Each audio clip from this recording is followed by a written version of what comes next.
पाहत आहात Loksamiksha news network आणि या आहेत आजच्या सुपरफास्ट न्यूज। या बातमीपत्राचे प्रायोजक आहेत नंदिनी कलेक्शन, फक्त महिलांचे परिपूर्ण दालन, माऊली निवास, कल्याण मंडपमच्या बाजूस, यशोधन नगर, परभणी। नमस्कार, मी प्रभू दिपके लोकसमीक्षा न्यूज नेटवर्क मध्ये आपलं स्वागत करतो। आपण पाहत आहात परभणीचं एकमेव बातमीपत्र Loksamiksha superfast. Red Apple exclusive MIDC परिसर, परभणी। भारताच्या संसदेमध्ये 16 व 17 एप्रिल रोजी 131वी घटना दुरुस्ती, परिसीमन तसंच केंद्रशासित प्रदेश कायदे दुरुस्ती विधेयकांवर झालेली चर्चा देशाच्या लोकशाही भविष्यासाठी आणि महिलांच्या सशक्त सहभागासाठी महत्त्वपूर्ण ठरली। मात्र काँग्रेस, समाजवादी पक्ष, TMC आणि DMK या विरोधी पक्षांनी घेतलेली भूमिका महिलांच्या अपेक्षांना धक्का देणारी असल्याची टीका पालकमंत्री मेघना बोर्डीकर यांनी केली आहे। आज आयोजित पत्रकार परिषदेमध्ये त्यांनी हे वक्तव्य केले।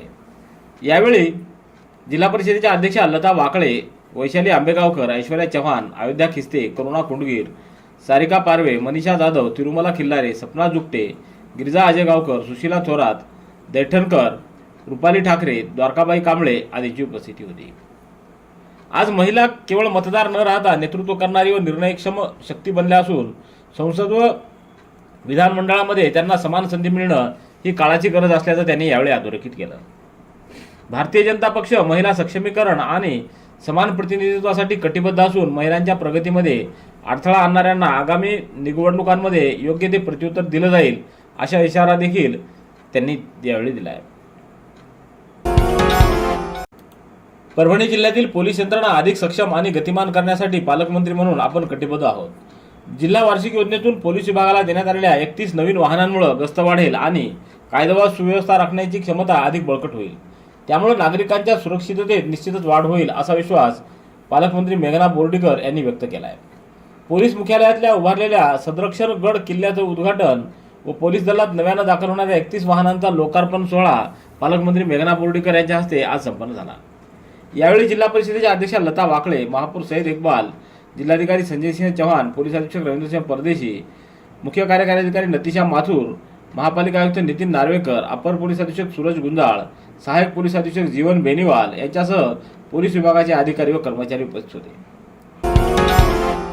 जाती जनगणना, OBCच्या हक्काचं संरक्षण तसंच शैक्षणिक व सामाजिक न्यायाच्या विविध मागण्यांसाठी भारत मुक्ती मोर्चा व राष्ट्रीय पिछडा वर्ग मोर्चा यांच्या वतीनं देशव्यापी चरणबद्ध आंदोलनाच्या पार्श्वभूमीवर आज भारत बंद आंदोलनाचं आयोजन करण्यात आलं। या आंदोलनाला परभणी जिल्ह्यात उत्स्फूर्त प्रतिसाद मिळाला आहे। आंदोलनादरम्यान कार्यकर्त्यांनी केंद्र सरकारच्या धोरणांविरोधात तीव्र नाराजी व्यक्त करत OBC, SC व ST समाजाच्या प्रश्नावर तातडीने निर्णय घेण्याची मागणी केली। या निमित्तानं परभणीतील जिल्हाधिकारी कार्यालयामार्फत महामहिम राष्ट्रपती व केंद्रीय गृहमंत्र्यांना निवेदन सादर करण्यात आलं। यावेळी बाळासाहेब लंगोटे पाटील, गौतम जडे, सुभाष साडेगावकर, विनोद आंभोरे, मुंजाजी भाले, बबन भंडारे, संदेश वाघमारे, TT सुभेदार, कांचन बनसोडे, विठ्ठल साखरे, क्रांतिकर ढगे, भारत लांडगे, मुकुंद हनवते आदींची उपस्थिती होती। सततचे दवाखाने करून कंटाळलात? आता शेवटचा उपाय। डॉक्टर गोविंद कामटे यांचे बालाजी आयुर्वेदिक निसर्गोपचार केंद्राला भेट द्या। शुगर, मूळव्याध, ॲलर्जी, सोरायसिस, गजकर्ण, दमा, लठ्ठपणा, गुडघेदुखी, कंबरदुखी, वात, गाठीचे आजार, लकवा, केस गळणे, मुतखडा, सफेद डाग यांसारख्या जुनाट आजारांवर खात्रीशीर उपचार केले जातात। दारू सोडवण्यासाठी विशेष उपचार उपलब्ध। संपर्क डॉक्टर गोविंद कामटे, आयुर्वेद विद्याविशारद, बालाजी आयुर्वेदिक निसर्गोपचार केंद्र, तलाठी कार्यालयाच्या बाजूला, वसमत रोड, परभणी। संपर्क 9921691008। सेलू व जिंतूर तालुक्यातील विविध विकास कामांचा आज पालकमंत्री मेघना बोर्डीकर यांनी सविस्तर असा आढावा घेतलाय। नगर परिषद, महसूल, ग्रामविकास, जलसंपदा, जलसंधारण, उद्योग, कृषी, ऊर्जा व सार्वजनिक आरोग्य विभागांतर्गत सुरू असलेली तसंच प्रलंबित कामं यावर व्यापक चर्चा करताना लोकहिताच्या कामांना विलंब होऊ देऊ नका अशा स्पष्ट सूचना त्यांनी अधिकाऱ्यांना दिल्या। जिंतूर येथील बोर्डीकर पोद्दार इंग्लिश स्कूल इथं आयोजित आढावा बैठकीत जिल्हा परिषदेच्या अध्यक्षा लता वाकळे, जिंतूरचे नगराध्यक्ष प्रताप देशमुख, जिल्हाधिकारी संजय सिंह चव्हाण, CEO नतीशा माथुर, निवासी उपजिल्हाधिकारी अनुराधा ढालकरी, सहाय्यक पोलीस अधीक्षक जीवन बेनीवाल, उपविभागीय अधिकारी शैलेश लाहोटी यांच्यासह विविध विभागाचे अधिकारी, तहसीलदार, नगरपालिकेचे मुख्याधिकारी व पदाधिकारी उपस्थित होते. परभणी जिल्ह्यातील लिमला या गावी आज सकाळच्या वेळी बुद्धवंदना घेऊन डॉक्टर बाबासाहेब आंबेडकर यांची जयंती जल्लोषात साजरी करण्यात आली.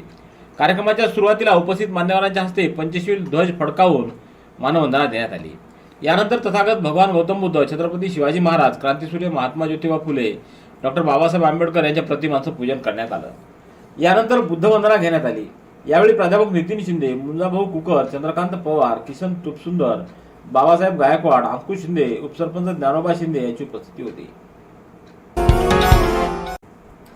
आर्ट ऑफ लिव्हिंग या संस्थेला 45 वर्ष पूर्ण झाल्याबद्दल तसंच श्री श्री रविशंकर यांच्या 17व्या जन्मदिनानिमित्त प्रदान करण्यात येत असलेला art of living unsung everyday heroes award पुरस्कारासाठी परभणी येथील डॉक्टर रामेश्वर नाईक यांची निवड करण्यात आलेली आहे. याबाबतचं पत्र आर्ट ऑफ लिव्हिंग संस्थेच्या वतीने देण्यात आले. मानवी मूल्य, अध्यात्म, सामाजिक बांधिलकी आणि निस्वार्थ सेवेला प्रोत्साहन देणाऱ्या व्यक्तिमत्वांचा सन्मान व्हावा, तसंच डॉक्टर नाईक यांच्या निस्वार्थ आणि समाज परिवर्तन घडवून आणणाऱ्या कार्याची दखल घेऊन या पुरस्कारासाठी त्यांची निवड करण्यात आलेली आहे. 1 मे रोजी सायंकाळी 5 वाजता छत्रपती संभाजीनगर येथील इन्स्टिट्यूट ऑफ इंजिनिअरिंग इथं हा पुरस्कार वितरण सोहळा संपन्न होणार आहे. नांदेड पुणे रेल्वे गाडी हडपसरपर्यंत मर्यादित केल्यामुळे मराठवाड्यातील प्रवाशांना मोठ्या गैरसोयीला सामोरं जावं लागते. ही गाडी पूर्ववत पुण्यापर्यंत सुरू करण्यासाठी रेल्वे मंत्र्यांची भेट घेऊन प्रयत्न करण्यात येतील असं आश्वासन राज्यसभेचे नवनिर्वाचित खासदार रामराव वडकुते यांनी मराठवाडा रेल्वे प्रवासी महासंघाला दिले. ज्येष्ठ पत्रकार दिलीप दीक्षित यांच्या निवासस्थानी मराठवाडा प्रवासी महासंघाच्या वतीनं खासदार रामराव वडकुते यांचा सत्कार करण्यात आला. यावेळी प्राध्यापक सुरेश नाईकवाडे, दयानंद दीक्षित, खदीरलाल हाशमी आदींची उपस्थिती होती. सरकारी नोकरीचं आमिष दाखवत विविध जणांकडून तब्बल 39 लाख रुपये उकळून आर्थिक फसवणूक केल्याप्रकरणी माजी उपप्राचार्य नारायण डहाळे यांच्या विरोधात नारायणपेठ पोलिसात गुन्हा नोंदवण्यात आला आहे. फिर्यादी आकाश हाके यांनी दिलेल्या तक्रारीनुसार सन 2023 मध्ये आरोपी यांनी ओळखीचा फायदा घेत सरकारी नोकरी लावून देण्याचं आमिष दाखवलं. मंत्रालयातील तसंच आरोग्य विभाग, जिल्हा परिषद किंवा इतर शासकीय विभागात नोकरी मिळवून देतो असं सांगत त्यांनी विविध टप्प्यात मोठी रक्कम स्वीकारली. फिर्यादीकडून सुमारे 12 लाख रुपये तसंच इतरांकडूनही लाखो रुपये घेत एकूण 39 लाखाची फसवणूक केल्याचा आरोप आहे. पैसे घेतल्यानंतर नोकरी न मिळाल्यानं तसंच वारंवार टाळाटाळ केल्यानं संशय बळावला. अखेर फसवणूक झाल्याचं लक्षात आल्यानंतर याबाबतची फिर्याद दाखल करण्यात आली. Red Apple furniture, smart furniture for smart people. Exclusive Parbhani शहरातील भव्य शोरूम रेड ॲपल एक्सक्लुझिव्ह, भारतातील स्मार्ट फर्निचर ब्रँड आता आपल्या परभणी शहरामध्ये. हो, आता आपल्या परभणी शहरामध्ये. या अंतर्गत ऑफिस, बेडरूम, डायनिंग, लिव्हिंग इत्यादी प्रकारचे फर्निचर आपणास मिळेल. Bedroom set, bed, dressing table, sofa set, कपाट, डायनिंग टेबल टीपॉय आणि स्टील फर्निचर इत्यादी सर्व प्रकारचे फर्निचर तेही आकर्षक किमतीमध्ये उपलब्ध आहे. एक वेळ अवश्य भेट द्या. रेड ॲपल फर्निचर, MIDC परिसर, भारतीय स्टेट बँकेच्या जवळ, परभणी. परभणीच्या श्री शिवाजी पॉलिटेक्निक इथं प्रवेशपूर्व मार्गदर्शन केंद्र सुरू करण्यात आले.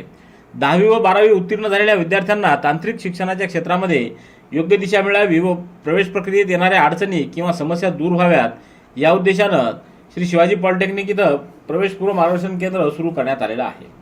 यामुळे ग्रामीण व शहरी भागातील विद्यार्थ्यांना करिअर निवडीबाबत योग्य असं मार्गदर्शन व पॉलिटेक्निक प्रवेश प्रक्रियेची संपूर्ण माहिती, ऑनलाईन अर्ज भरणे, प्राधान्यक्रमानुसार कॉलेज व शाखा निवडणं, लागणारी कागदपत्र व प्रवेश प्रक्रियेतील होणाऱ्या सर्व टप्प्यांवर योग्य मार्गदर्शन केलं जाणार आहे. परभणीचे आमदार डॉक्टर राहुल पाटील यांच्या स्थानिक विकास निधीतून सद्गुरू नगर परिसरामध्ये नाली बांधकामाच्या कामाचं भूमिपूजन नुकतंच पार पडलंय. या कामामुळे परिसरातील नागरिकांना पावसाळ्यात होणाऱ्या पाणी साचण्याच्या समस्येतून मोठा दिलासा मिळणार आहे. या कार्यक्रमाला डॉक्टर विवेक नावंदर, विजय जामकर, अर्जुन सामाले, आंबुरे गुरु, पेंडलवार, जोशी, राऊत, प्रशलू, डोंगरे, सुतार, कापसे आदींची उपस्थिती होती. परभणी शहरातील रमाबाई नगर परिसरामध्ये आज दुपारी 12:30 वाजच्या सुमाराला एका घराला आग लागल्याची घटना घडली. या आगीत घरातील संसारोपयोगी साहित्य पूर्णपणे जळून खाक झालं असून मोठं आर्थिक नुकसान झालंय. सुदैवाने या घटनेत कोणतीही जीवितहानी झालेली नाही. आग लागल्याची माहिती कळताच अग्निशमन दलाचं पथक तात्काळ घटनास्थळी दाखल झालं. पत्र्याच्या शेड असलेल्या घराला लागलेली आग आटोक्यात आणण्यासाठी अग्निशमन दलानं फायर बंबच्या सहाय्यानं पाण्याचा मारा केला. तातडीनं कारवाई केल्यामुळे आग अधिक पसरू न देता ती नियंत्रणात आणण्यात आली. पूर्णा तालुक्यातल्या गौर इथं वाढदिवसाच्या कार्यक्रमातून निर्माण झालेल्या किरकोळ वादानं हिंसक रूप धारण केल्याच्या प्रकरणामध्ये फरार असलेल्या 4 आरोपींना चुडावा पोलिसांनी नांदेड येथून अटक केली आहे. अटक आरोपींना पूर्णा न्यायालयात हजर केला असता न्यायालयानं त्यांना पोलीस कोठडी सुनावली. 17 एप्रिल रोजी गौर गावातील मातंग समाज मंदिराजवळ रस्त्यावर दुचाकी आडवी लावून वाढदिवस साजरा करताना 2 गटामध्ये वाद झालेला होता. जिल्हा परिषद प्रशाला पेडगाव इथं मल्टीस्किल अभ्यासक्रमांतर्गत विद्यार्थ्यांनी शाळेच्या परिसरामध्ये सुंदर परसबाग उभारून भाजीपाला पिकांची लागवड केली आहे. Times centre for learning limited या संस्थेमार्फत इयत्ता 9वी व 10वीच्या विद्यार्थ्यांना हा विषय शिकवला जात असून त्यामधील ॲग्रिकल्चर घटकांतर्गत विद्यार्थ्यांनी प्रत्यक्ष कृतीतून परसबाग विकसित केली आहे. या उपक्रमासाठी प्रशालेच्या मुख्याध्यापिका कोरटवार तसंच व्यावसायिक शिक्षक बालाजी सुपेकर यांचं मार्गदर्शन लाभत आहे. रेड ॲपल एक्सक्लुझिव्ह MIDC परिसर परभणी. याबरोबरचे बातमीपत्र संपलं. पुन्हा भेटूया उद्याच्या सुपरफास्ट बातमीपत्रात. पाहत रहा लोकसमीक्षा. तुम्हाला हे बातमीपत्र कसं वाटलं याबद्दल आपली प्रतिक्रिया नोंदवा. दररोजचे अपडेट्स मिळवण्यासाठी लोकसमीक्षा चॅनलला सबस्क्राईब करा. धन्यवाद.